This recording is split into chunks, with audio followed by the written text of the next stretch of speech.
It's muted now. I just have to flip it. You flick it for me. I will. You will. You do because technical things.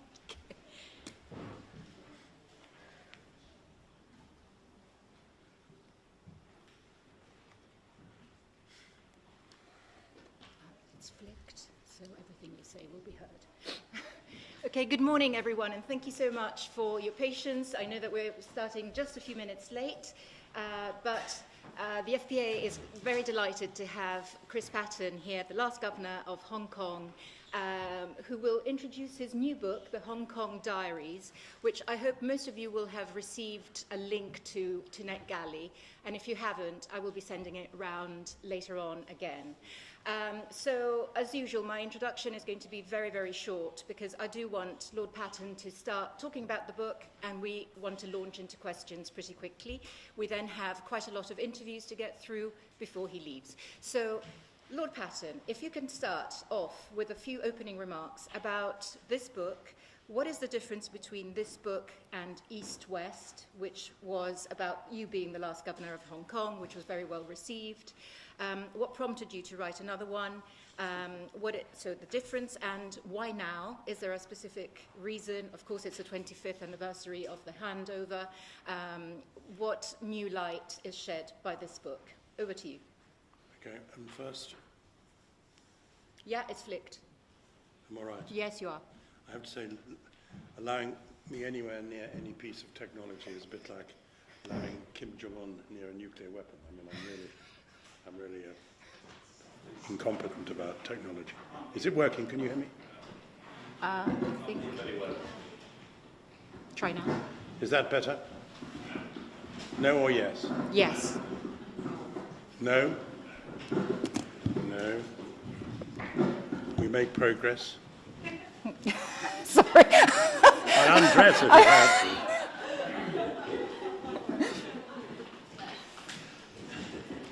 Try now. Okay? I hope so, All and right. if not, we have a last resort. Otherwise I'll shout. I hate these karaoke things. Apologise. Right. That's it with this one. And I'll hold this for you. It's all right. I don't like that. I don't know what's making that noise. Something's It making was that a noise. Japanese contribution to our... All right, I'll speak up. And first of all, apologise for being late. The last time I was here in this room, I was a European commissioner. Happy days. But as you know, something's happened since then.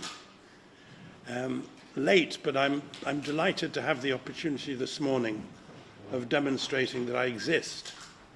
And this diary does the same thing. You may have read in the last few days that among the many things which Beijing communists have been trying to change in Hong Kong is the curriculum and the education system. For totalitarians, education is the engineering of the soul rather than the educating of children. And the school textbooks in Hong Kong have now been changed to eliminate any reference to Hong Kong having been a British colony. So I'm delighted to be able to demonstrate as the last governor of the British colony of Hong Kong, that I do actually exist, that I'm not a figment of my own imagination, and these diaries, I hope, do the same thing.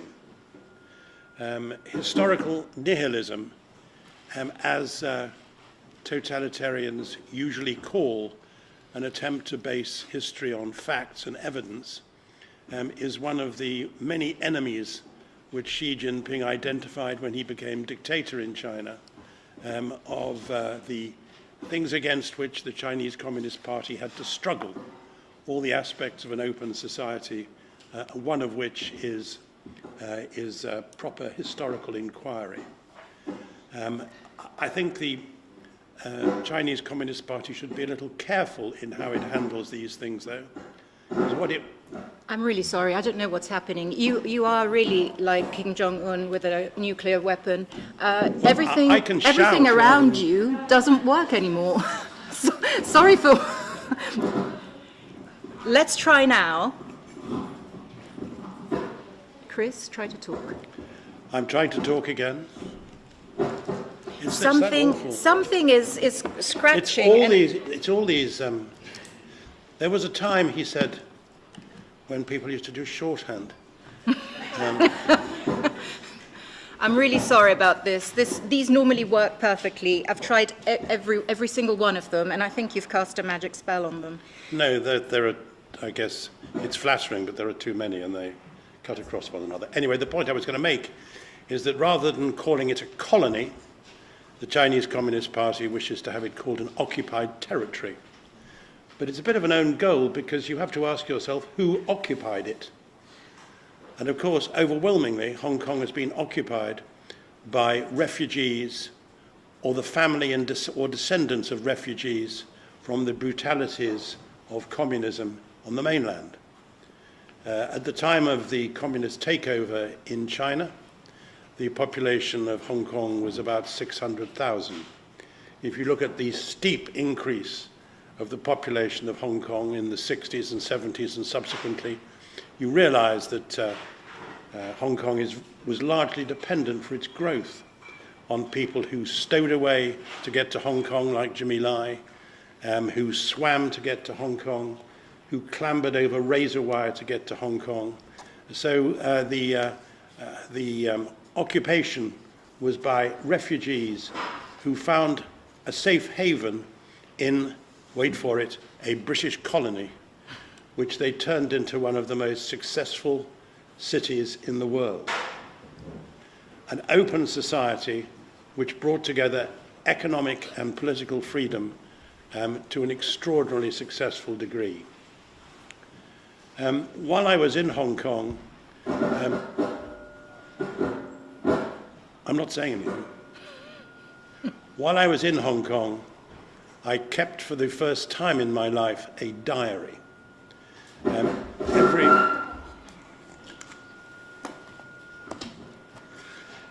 Every day or every week for the first few years, I dictated what I'd been doing during the week and sent the tapes back to be typed up by one of my former parliamentary PAs in London.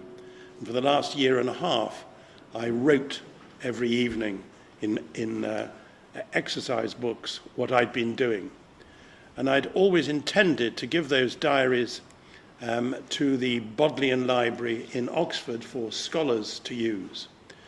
But recognizing that under the Radcliffe report's proposals about ministers' memoirs or diaries, there was no stop on publishing after 15 years I'd been in Hong Kong.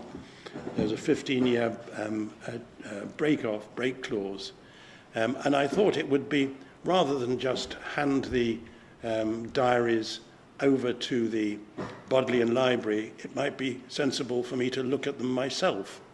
I was encouraged by my wife to do so. At the beginning of the lockdown, there were cardboard boxes full of pages of notes in my cellar, and I set about in the lockdown editing them and turning them into the volume which is available to you now, which I hope proves reasonably satisfactorily that there was a British colony of Hong Kong and that it was a free society, described by one of the most important political scientists of the last 50 years, Sammy Finer, as the only example he could think of a society that was free, even though it wasn't totally democratic. And I think that is an extremely fair description of Hong Kong. The diary, which is much shorter than the original, though it's not been censored in any way, I'd originally reckoned that I'd written about 850,000 words, and using a formidably difficult device called Dragon on my laptop, I reduced that to about 250,000 words, which is what's available here. and it deals with, I suppose, three elements which are interwoven. The first is the impact on a family of transferring in some cases midlife to an Asian city to live. It was a huge sacrifice for my wife because she had a good career as a barrister, and I wouldn't have been able to do it without her encouragement and support.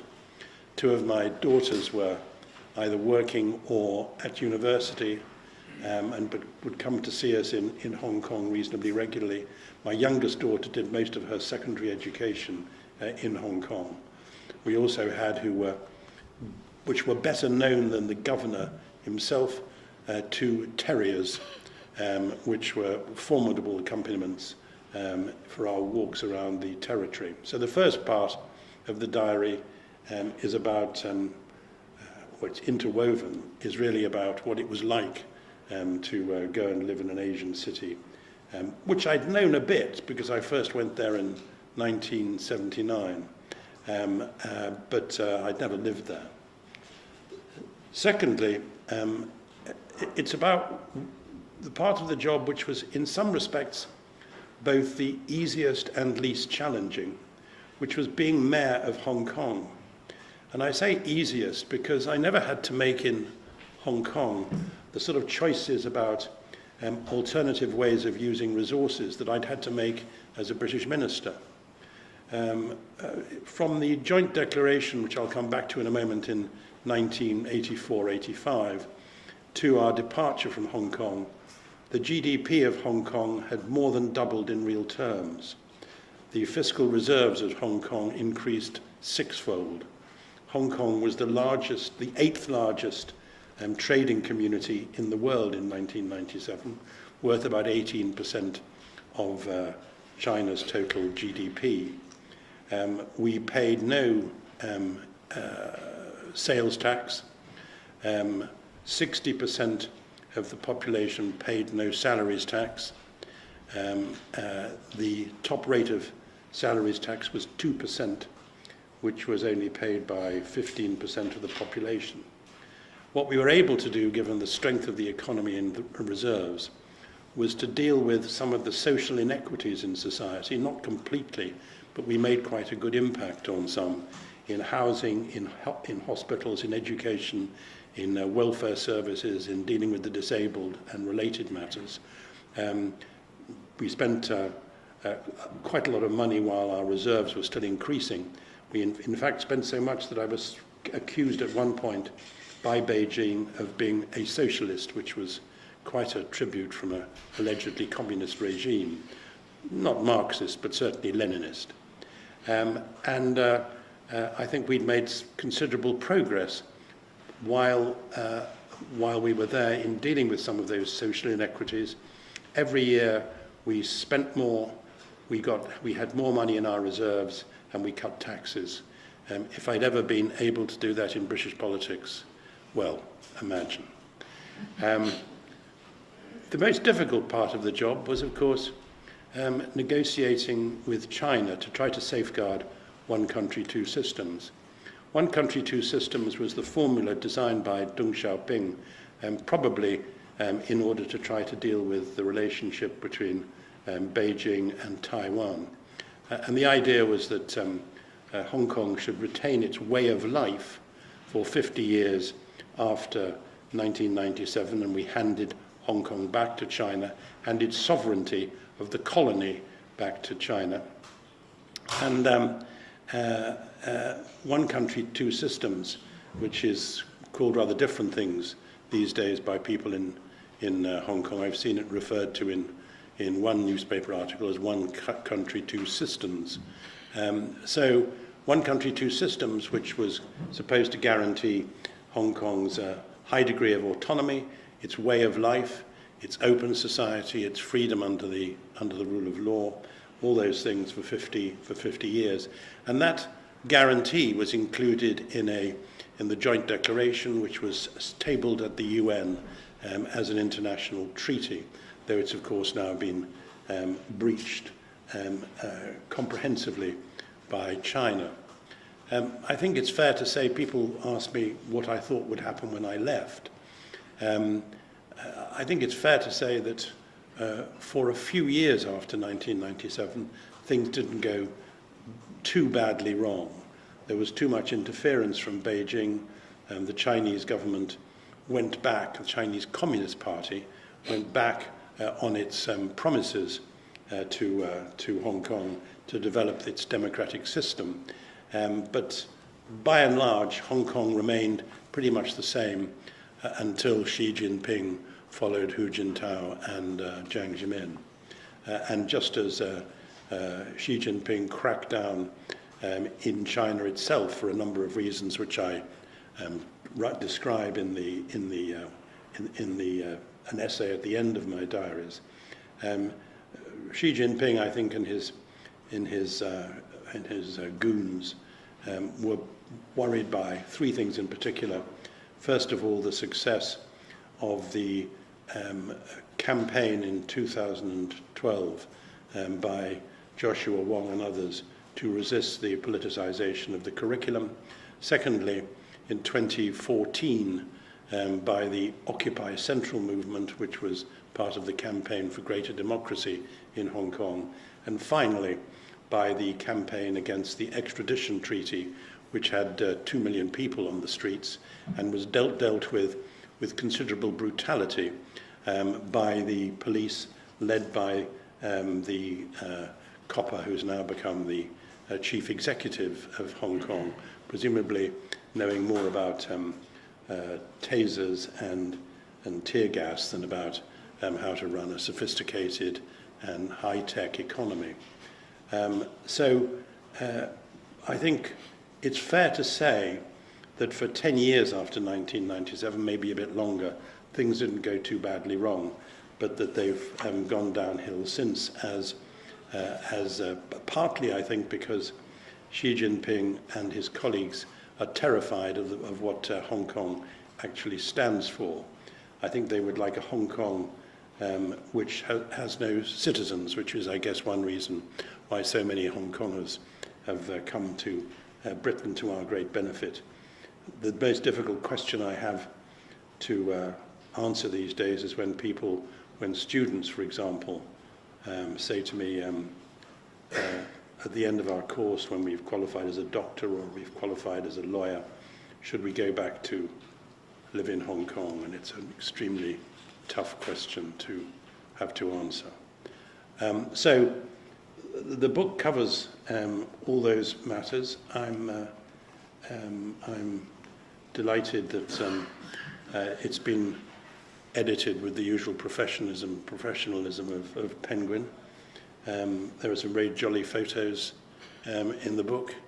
I hope there are one or two pen portraits of people which you will be able to identify without too much difficulty. And I hope it will encourage a wider debate about Hong Kong, because I think the things that Hong Kong stands for, the freedoms which have been the characteristics of Hong Kong's sense of citizenship, are important to all of us. I do think that in the years ahead, liberal democracies will find themselves having some challenges from the Putin-Xi axis. Mr. Xi, as you know, has become Mr. Putin's accomplice in Ukraine. And I think that when that is over, we won't be able to forget that, and we will need to ensure that while we share this planet as well as we can with authoritarian and totalitarian regimes, we do so without losing our own freedoms in liberal societies, and indeed by using those freedoms in order to ensure that others can, in due course, enjoy the same sort of openness and rule of law which Hong Kong has been so spirited in fighting for. So that's the Hong Kong Diaries. Go out and buy them by the bucket load, and I'm delighted to answer any questions you have. Questions aren't compulsory. If you have no questions, I'll go off and sign Chris, some books. I'll kick off with a couple of questions. I hope that my mic is working as well. I wanted to start talking a little bit about enemies. There is quite a lot of material in the book where you meet a lot of people who don't think the same way as you. But there is a feeling that your most formidable enemies were within the Foreign Office. What do you say to that? Well, I say it's not really true. I mean, it's true about Sir Percy Craddock and one or two others. But inevitably, I think people pick up what I say about some, like Craddock himself. It was Sir Percy Craddock who said to me, as he'd said to others, that the leadership in China may be thuggish dictators, but they're men of their word, he said, which we know that part of that is true, but not quite in the way he intended. And there were others, it has to be said, who certainly didn't agree with what I was doing. I've always thought it was quite interesting that, on the whole, Russian specialists in our Foreign Office, Sovietologists, took a pretty tough and no-nonsense line with Russia, whereas too many of the sinologists, I think, regarded China as being exceptional and deserving to be treated as though it was entirely different from everyone else and had its own narrative which had to be respected, and that you could only do business with China if you kowtowed. There was that element, but I couldn't possibly have done the job I did in Hong Kong without some wonderful Foreign Office support as well, from Robin McLaren, who was the ambassador when I arrived in Hong Kong, from Peter Ricketts, now Lord Ricketts, who was the head of the Hong Kong department and eventually became head of the Foreign Office, ambassador to NATO, ambassador to France, national security advisor. Hugh Davis, who ran with Alan Paul, our joint liaison group team, which was doing all the negotiating of day-to-day difficult stuff with the Chinese. Bob Pierce, who was my political advisor. John Ashton, whose expertise encompasses not only the Chinese Communist Party, but the mafia. May not be too much difference between the two in some respects. So all those diplomats worked very hard for me, but there were some, it's true, who thought I was wrong, and even though I was always going to get political support from the government, and did, thought that they could question, particularly in the last 2.5 years, question what I was doing. The other group, I've been rather circumspect in what I've said about them, are the Hong Kong Civil Service under Anson Chan, who was the best public servant I've ever worked with.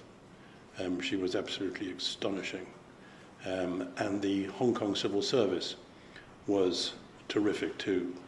I was reminded of how good they were the other day by the death of one of them who was prominent in our negotiating teams, who was the Secretary for the Civil Service, before that the Secretary responsible for Constitutional Affairs, Michael Z, who died just a few weeks ago, who was a really great and brave man. And they had to be a lot braver than I've ever had to be, because of what Steve Vines, the Observer journalist, calls the White Terror in Hong Kong, the Tao Kung Pao and Wen Wei Po, and the United Front activists who targeted civil servants who were supporting the, I repeat, colonial power.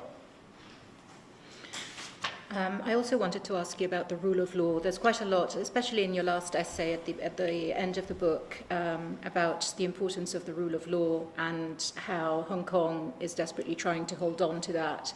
However, I wanted to bring it to the political situation now here and the Northern Ireland Protocol. And I wonder whether you can comment on how the British government can be seen to represent the rule of law when it's actually doing exactly what China has done with the breach of the joint declaration by passing legislation last week which breaches an international treaty deposited at the UN. Well, I've made speeches about that, including in the European Parliament. I've written articles about it. I don't think that the breaches of, or the threatened breaches of international law by Mr. Johnson and his colleagues are quite on a par with the locking up of Jimmy Lai or Martin Lee, or the threatened locking up of Cardinal Zen and others. The denial of due process to people. I don't think they're quite in the same category, but I do think it's very, very difficult for the British government to take a stand on rule of law issues if it's going to break international agreements at will itself. And in the case of the Northern Ireland Protocol, first of all, one has to remember that it was negotiated by the British government and was the Boris Johnson's response to the previous proposal that Britain should remain in the customs union and the single market while leaving the European Union. He opposed that, and the Northern Ireland Protocol was his solution with Lord what's he called, Frost, who is to diplomacy what the chainsaw is to chiropody. The Northern Ireland Protocol is not easy to work, but I think the Commission, if they could have trusted Mr. Johnson more, would have been more explicit about the changes that they're happy to make. And I don't think that there's any doubt that they are prepared to negotiate changes to make it a rather easier regime. Secondly, there's no question that a very large number of businesses, not least agri-food businesses in Northern Ireland, regard being both in the European Union for goods and purposes, for exporting, for example, and in the United Kingdom, gives them the best of all worlds, which is why the Northern Ireland economy has been doing better than most other regional economies in Britain. So, but what is above all a danger with the Northern Ireland Protocol threatened legislation is the damage which it's likely to do to the Good Friday Agreement, which I helped to secure by the reform of the policing after it had happened. The Good Friday Agreement is probably the most important step forward in peace negotiated by the British government in the last 50 years. And to threaten that in order to, one, try to appease right-wing Brexiteers in the Conservative Party, and B, the DUP, is reckless in the extreme. So I think that makes clear that I'm not in favour of what the government is doing. Very clear. I'd like to open it to questions, so please raise your hand, and when I come to you, just say who you are and who you work for. Nilas and then Ali. Nilas from the Danish newspaper Politiken. I watched Borgen for the first time last night. Much enjoyed. I'd vote for that Prime Minister. Wait, Nilas, just we'll see if this works. Nilas is here. Thank you, Pen. No, tap it. Like here. Can I yell instead? No, I'm very curious what you then answer the people from Hong Kong when they ask you what to do, because I mean, you must be torn between standing in front of a human being and then the principle of the society that you have which is affected for us all. So if you could just elaborate a bit on the dilemma that you find yourself in. The worst thing in politics is when you're not entirely convinced by your own answers to questions. I'll tell you a story.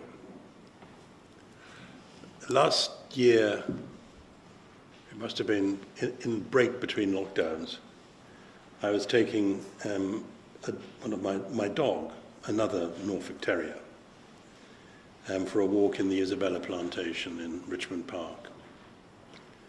And 4 young people came up to me in their early 20s who were obviously Chinese.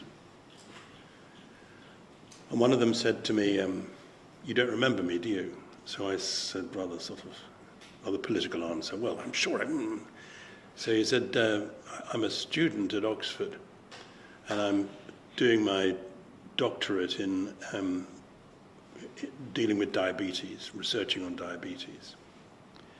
And he said, during the Occupy Central, when you were talking to all the Chinese students in the university, you had your photograph taken with me holding a yellow umbrella.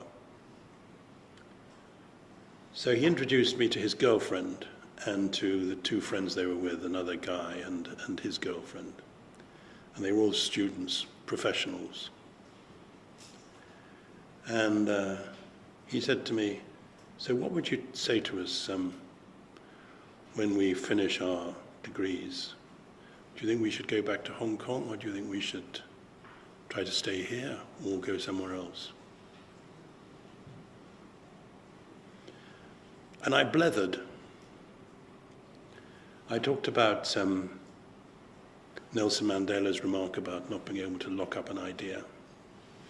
And I said that I thought that the ideas which were represented by the notion of Hong Kong citizenship were more powerful than notions which only survived because people were locked up if they didn't accept them.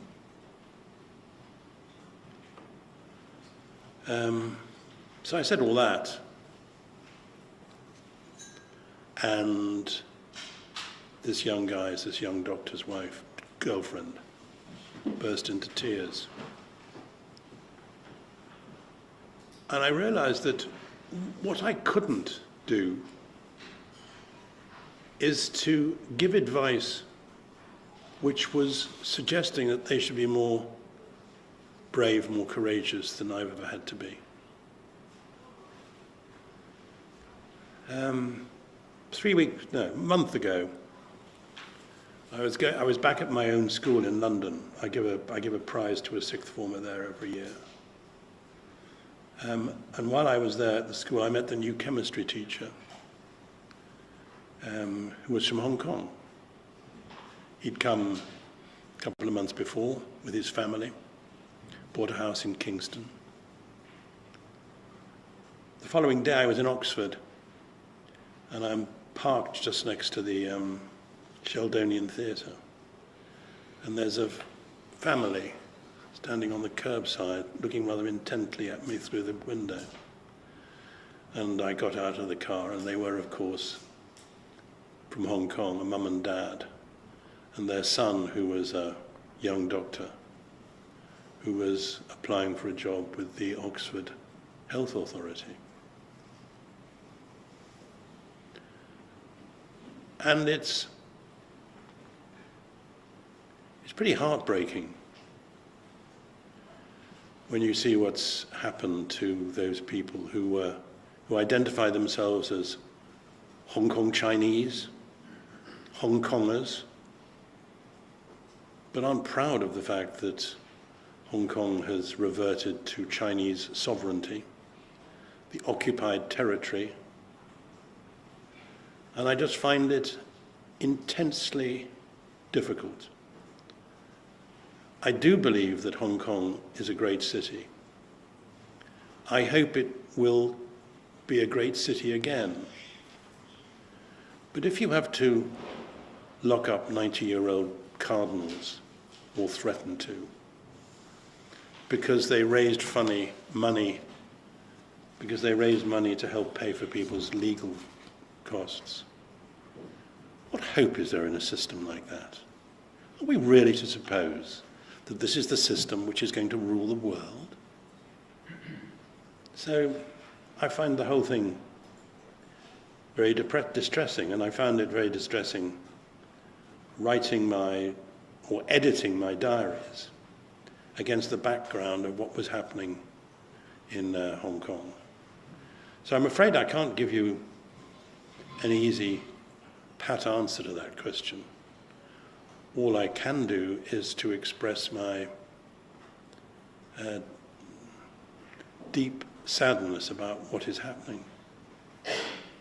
Now, I was talking to somebody who was an old friend in Hong Kong, very prosperous lawyer, who described himself as the only member of the Labour Party in Hong Kong.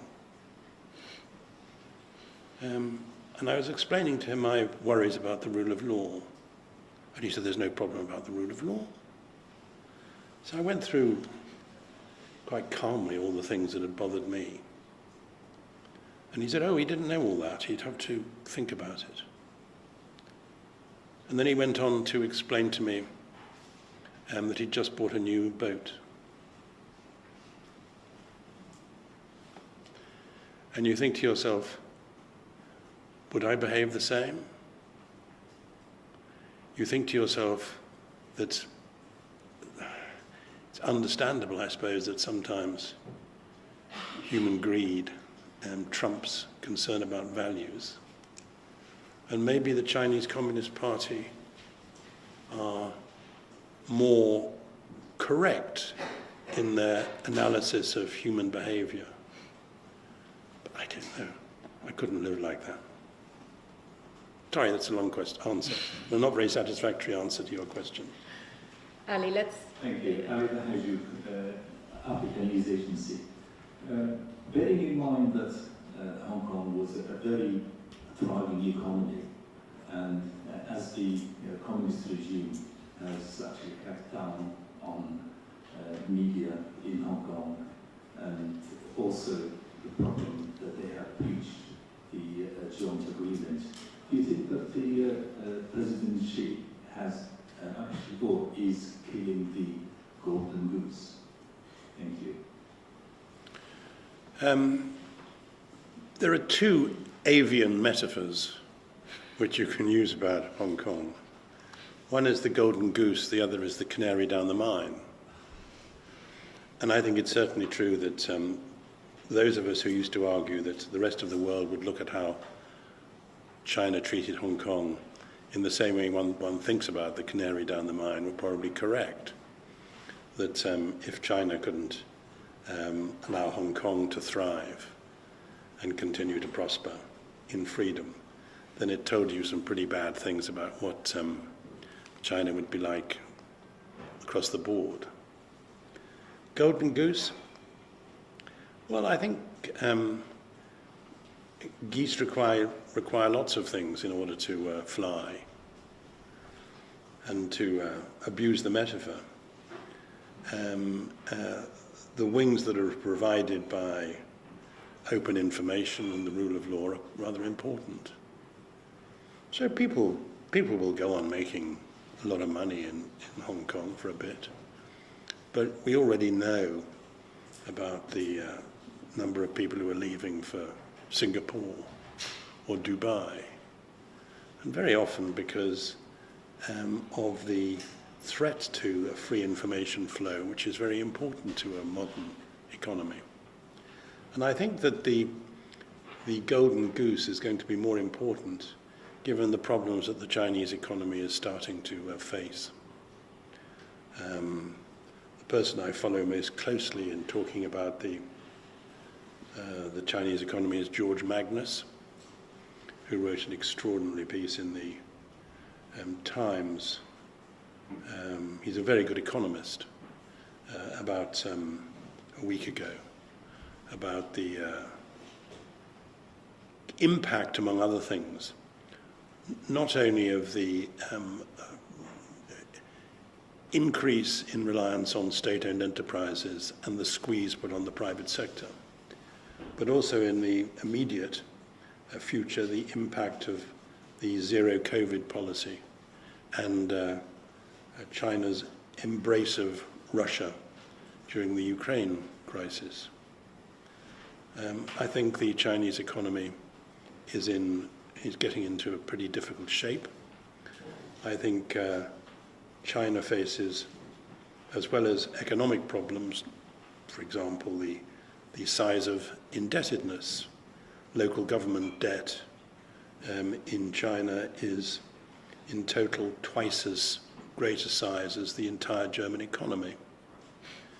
There is the demographic problem with not only an aging population, but also extraordinary gender imbalance as you go down the age range.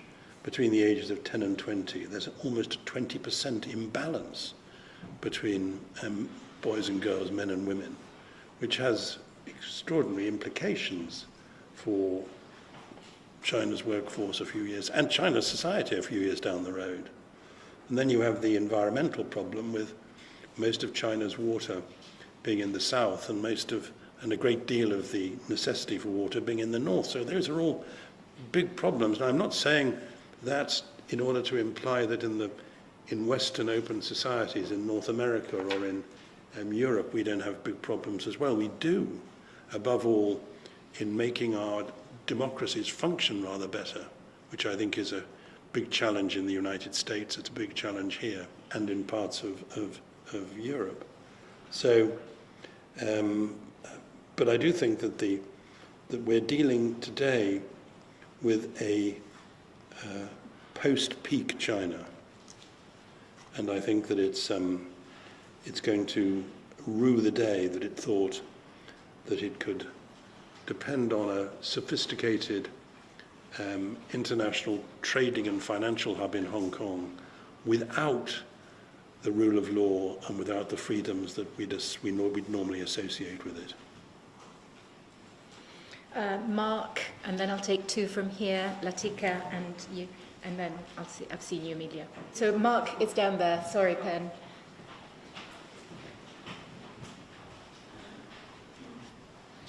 Thank you.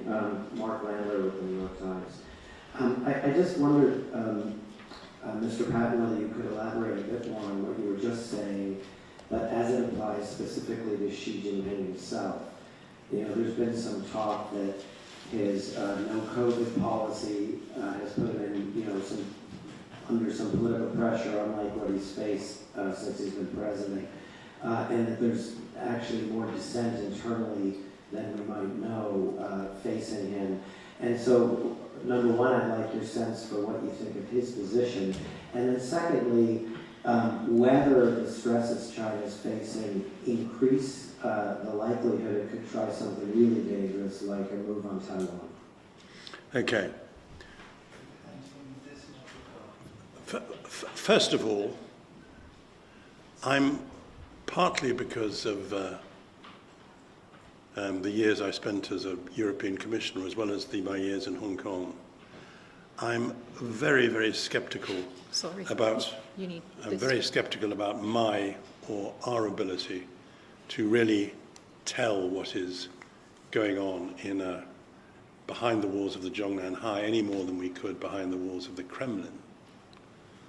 Let me give one example. A friend of mine was Margaret Thatcher's Europe Minister in 1989. Never an easy thing to be. But he went to Berlin as part of his ministerial duties. And he'd just been at a conference of great experts on Russia and Germany, one of whom had made a speech about how he didn't expect there to be reunification of Germany in his lifetime. This was a guy who'd spent his whole life working on Germany. And this was in 1989. The day my friend was in Berlin, a kid was shot trying to swim the canal, not climb the wall, out of Berlin. And my friend wanted to make a fuss about it. And his colleagues, the officials with him said, "Oh, wouldn't do that, Minister. I mean, we've got a very good relationship at the moment between West Berlin and East Berlin, and we can handle these things more delicately than that." Well, as my friend pointed out, 3 weeks later, no wall, no East Berlin, no East Germany, all swept away, and all those experts sucking their thumbs and wondering how it had happened. When I am asked about the politics inside the Zhongnan High, I think it's rather like being a Martian or somebody from outer space looking at a sailing regatta. I mean, I'm not a sailor. When I see a sailing regatta, I can tell there's something going on.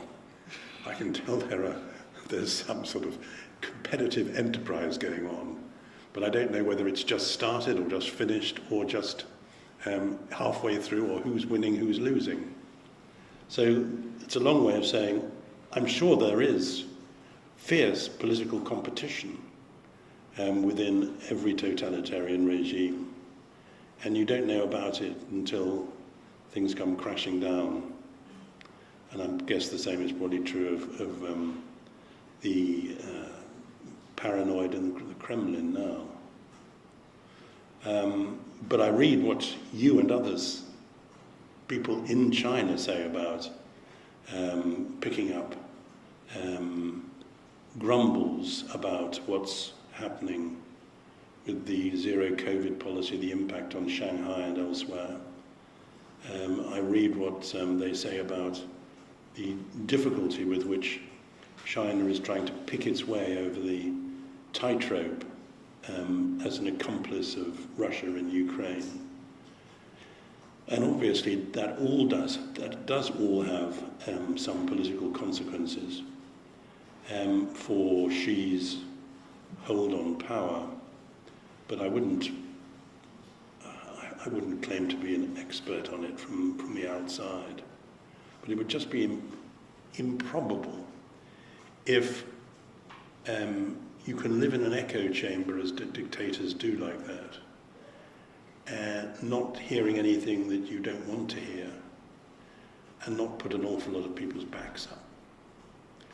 I think what is true about China is that there has, with Hu Jintao, for example, Jiang Zemin, even Deng Xiaoping, been a way in which people could express their doubts about current policy or their views about how policy could develop. And that does appear to have been snuffed out, which I don't think is very good news for the longevity of the system. I mean, I think back to probably the most remarkable international public servant I've ever encountered. I met him a few times, Zhu Rongji, who clearly had quite an impact in shifting Chinese economic policy into more sensible directions.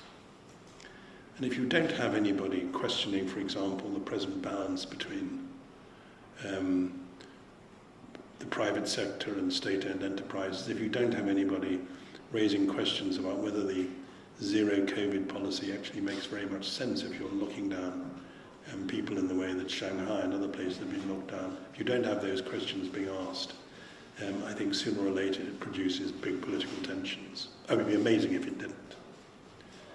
Your second question was about, sorry, I went on. Taiwan. Well, I tell you what interests me. On the one hand, Xi Jinping must know more about Taiwan than almost anyone else, because he spent most of his political career as he came up, or a lot of it, looking at Taiwan across the straits, from where he was posted. So he must know what an incredibly dangerous enterprise it would be if it's difficult for the Russians to march into eastern Ukraine. Think about assaulting an island after a 100-kilometer or 100-mile journey across sea, with not many beaches you can land on, with mountains and cliffs. It's not exactly straightforward. And I guess Xi Jinping will look at the way the world has reacted to the invasion of Ukraine with some concern. But I have friends who know more about China than I do, who now talk about the possibility of an attack on Taiwan as a more credible threat than they would ever have thought it was likely to be in the past. So my gut instinct is it's so dangerous a thing for Xi Jinping to try. That I hope the system will encourage him not to do it. But the fact that we're even talking about it now is plainly rather a worry. Not very helpful answer to your question. I think that the relationship between Ukraine and Taiwan is of some concern. I mean, China had a very good relationship with Ukraine. Huawei was pretty well had the freedom of the road in Ukraine.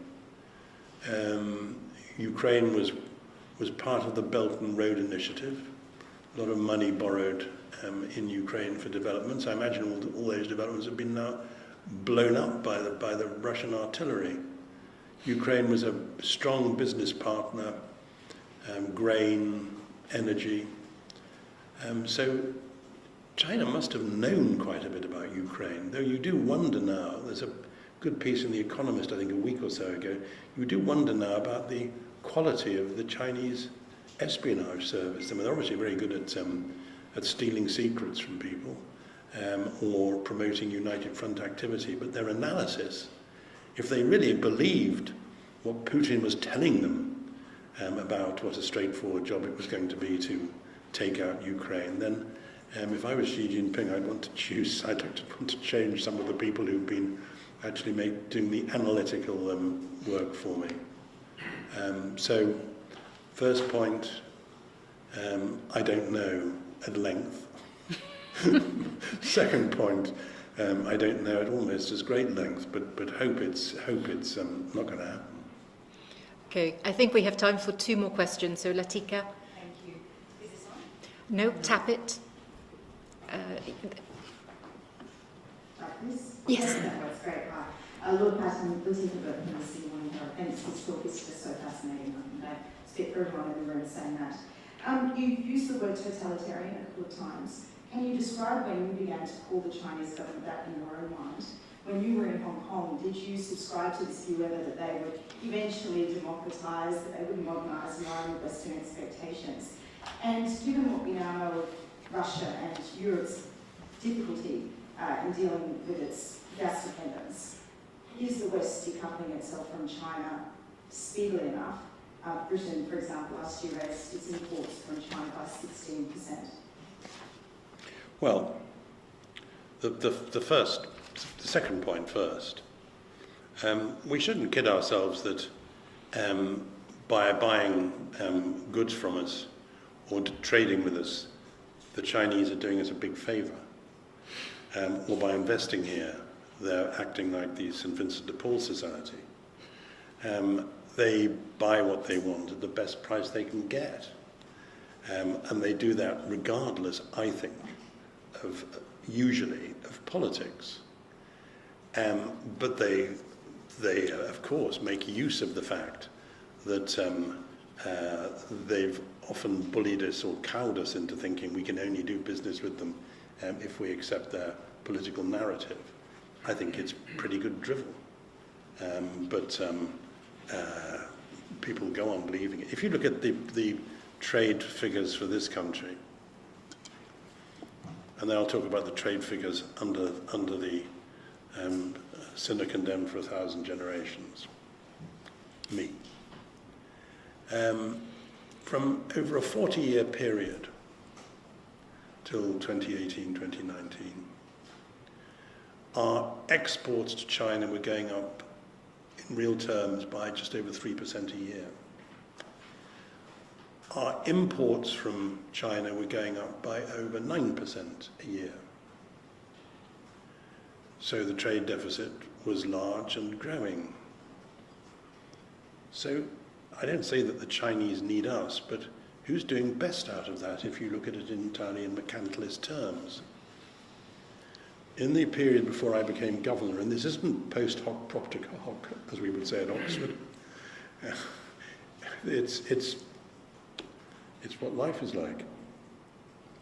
In the period before I was governor, our exports to China went down. We were trying, though we were reason to be robust over Tiananmen. We were trying to stand up to China occasionally. We were trying to do as much business as possible. And during that period, our exports to China went down. Well, I was governor, prostitute, triple violator, tango dancer, and all that, being scolded for doing things which made me sound like Thomas Paine. They were pretty modest. But I made the terrible mistake of, as far as they were concerned, of involving the people of Hong Kong in what was happening. But during that period, we had the fastest growth in exports of any OECD country. So what do you deduce from that? That annoying the Chinese Communist Party was bad for British exports? It was easy to say if you were a marketing director of a British company that wasn't very well run, that if you didn't get a deal in China, it was all because of Governor Patton. But, pull the other one. So I think that's we've allowed ourselves to accept a narrative which is barking. And if it was true, and when it is true, for example, the way that Australia was treated after it demanded a WHO inquiry into the start of coronavirus, where it is true and they behave badly, we should all take it up with them. We should all work together, not say, oh, poor old Australians, we'll see if we can get a bit of the market instead. We actually have to work together as liberal democracies. Otherwise, you get bullied one by one. When did I first start calling Chinese totalitarian? There's a story I tell in my in these diaries, which you can't wait to rush out and buy. Visiting a mental hospital in the New Territories, and it was being rebuilt, and there were lots of the wards were all in porta cabins with wire around them, where people could go for a walk out of their cabin, but a long sort of sentier, a long alley down the middle. And I'm walking down this alley with my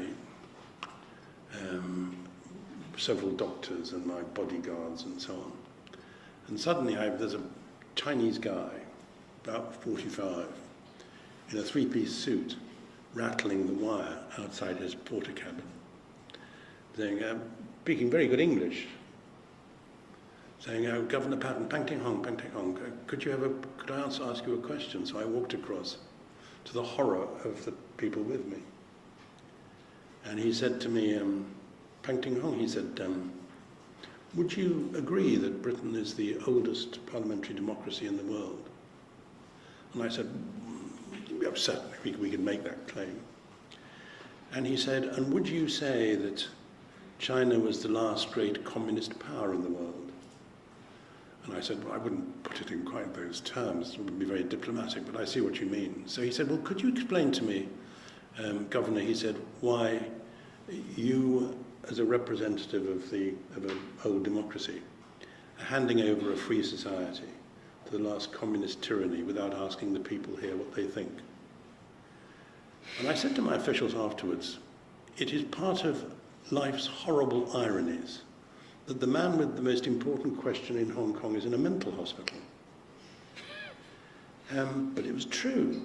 And even though it was a more modest form of sort of neo-totalitarianism then, it was Deng Xiaoping and Jiang Zemin, and it wasn't very long since Tiananmen, but nevertheless, there were reasons for hoping that things would get easier. But I don't think I was ever as deluded as some people in thinking there was an automaticity about the relationship between economic freedom and political freedom, that an economy growing would automatically produce political change. It's a rather Marxist view, actually. I don't think I really believed it.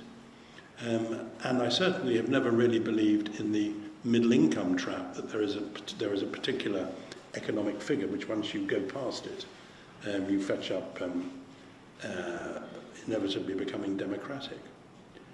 Tony Blair, whom God preserve, Tony Blair, when China signed the WTO, said that the move in China to democracy was now unstoppable. Well, what happened? I mean, we've always deluded ourselves and hoped for the best, but hoping for the best is not a very good basis for policy. And I have always believed that the most important sentence in George Kennan's long telegram of 1946 about the Soviet Union, most important sentence, which is, I think, applicable to Chinese communism, not to China, but to Chinese communism, was when George Kennan said, if I get it right, we have to understand that their view of reality and ours is incompatible. Incompatible. And I think that's true. And of course we have to manage the planet in a way which includes China and that Chinese market. We can't deal with climate change without involving China. We can't deal with epidemics, as we know, without China actually keeping its word when it signs agreements with the WHO. But I don't think we should delude ourselves. I think we have to be pretty clear about what is our real interest, and we have to constrain China, not contain it, but constrain it. And the very last point I make about this, somebody who became a friend of mine in Hong Kong was a guy who was beyond feisty. Whatever feisty means, double it and double it again. A journalist called Jonathan Mirsky, who had started life as a scholar of China. He was a fan of Mao, and partly, I think, because he was an active campaigner against the Vietnam War when he was at American University.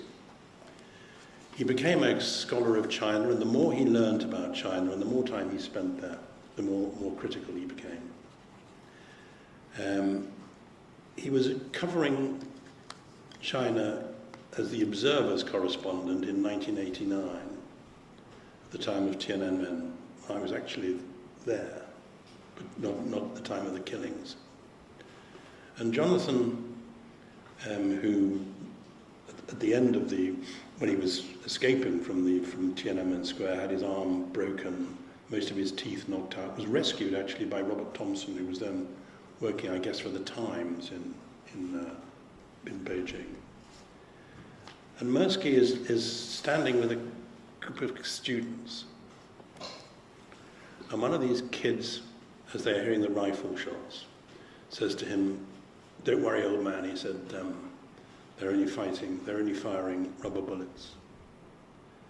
At almost that point, this kid falls into Mirsky's arms with a bloody hole in the middle of his forehead. Mirsky, I learnt a number of things from, and one of them is when people do things that are wicked, you should say they're wicked. You shouldn't think it's soppy. You shouldn't think that somehow realpolitik means that you shouldn't say that. What the Russians are doing in Ukraine at the moment is wicked. Putin is a wicked man. Now, you have to deal with him at some point, but call him out. And when the Chinese do things which are wrong, I think of Jonathan, who died about 3 months ago. A really, really fine man, but I've never known anybody who stormed out of more dinner parties or more cocktail parties because he was so pissed off by what people were saying about democracy or the rule of law or whatever, including in our own countries. I never forget Jonathan's absolute determination to say things were wrong when they were wrong. So I don't think he'd have agreed with the Catholic Church about its alleged pact with the Chinese Communist Party.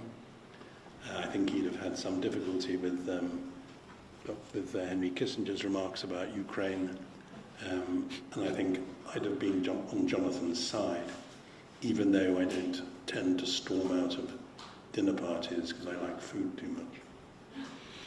Okay, very last two questions, because we promised them, please promise to answer them very, very snappily. All right. And Sorry to bang on you so please, much. I don't know your name, and Paloma. Let's take them together, if that's okay. Lord Patton, Chad Murray from the South China Morning Post. A couple things. One is to follow on that point. Is there a point in all of this where the business community, you mentioned in your book, a number of people that just are willing to sort of turn a blind eye to what's happening, try to separate politics from business? And so is there a point, whether it's your COVID or something else, that the business community will stand up and say something? We've seen lots of British banks, American banks, and other companies come. Second, do you have any advice that you'd like to give John Lee?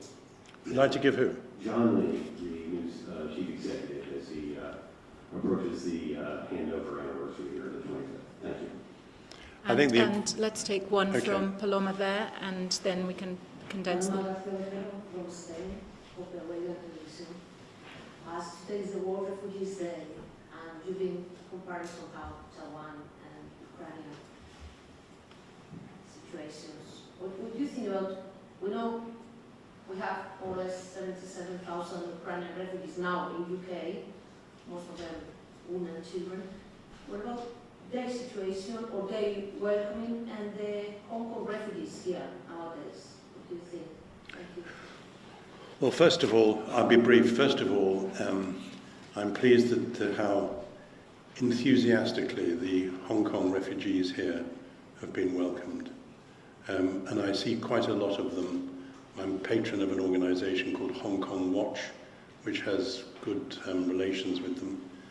And I think that there is an understanding in this country about the very positive contribution which the Hong Kong Chinese community is making to the communities they've settled in here. I think our huge gain is Hong Kong's huge loss. And I'm sorry that it's happening, but I'm delighted that we're being honourable about our responsibilities. And of course, other countries are doing the same. The one thing I would like to do is to have some more generous scholarship provisions for young Hong Kongers at our universities, but we keep on talking about that. My one piece of advice to Mr. Lee would be to encourage his wife and children to keep their British passports. On the first question, what was the first one? When the business can... I just think that it's not very sophisticated for any business to think that, as it were, the law for, as somebody once said, for Mr. MacDonald is different from the law for Ronald McDonald. I think sooner or later the law for you and me is the same as the law that businesses have to deal with. And I think quite a few banks who've been working in Hong Kong are aware of the extent that they have to decide whether they're Western banks or Chinese banks, and it's quite difficult bridging that divide. But I hope that people go on working in Hong Kong and making money in Hong Kong. I just think that it would be nice if some of those who are in senior positions in businesses in Hong Kong were concerned about what's happening to the people who work for them, and not just aware of the fact that if things don't go too well, they've always got the ability to go and live somewhere in the Surrey Hills or in Brookline, Massachusetts, or somewhere else where there's a nice golf course. I mean, responsibilities in business, which we bang on about, corporate responsibility. Responsibilities include considering the environment in which you're people in your workforce have to live. So, yeah, I hope that Hong Kong continues to succeed. When I was governor of Hong Kong, a colony, when I was governor of Hong Kong, it used to surprise people that I used to go and lobby the Clinton administration and Nancy Pelosi and others about MFN status for China, because I always thought that it wasn't going to do Hong Kong any good if there was a big fight with China, and that it wouldn't do Hong Kong any good if it was suffering economically.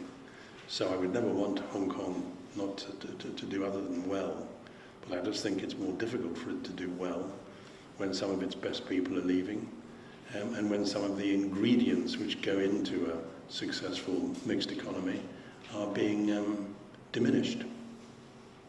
Thank you all very much indeed. Thanks for coming.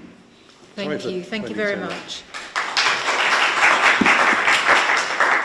If you want to have a glass of water. Can we have Nikkei TV first? And I don't see Lorenzo Amuso anywhere, so after Nikkei, if Will you Dana from NHK can get ready. Dana and Yusuf go. I think the SCMP are going to take over. I think the SCMP are going to take an excerpt. Thank you. Well, you'll have to ask somebody, because I'm not. I speak up to the peer. Yeah, well, will you?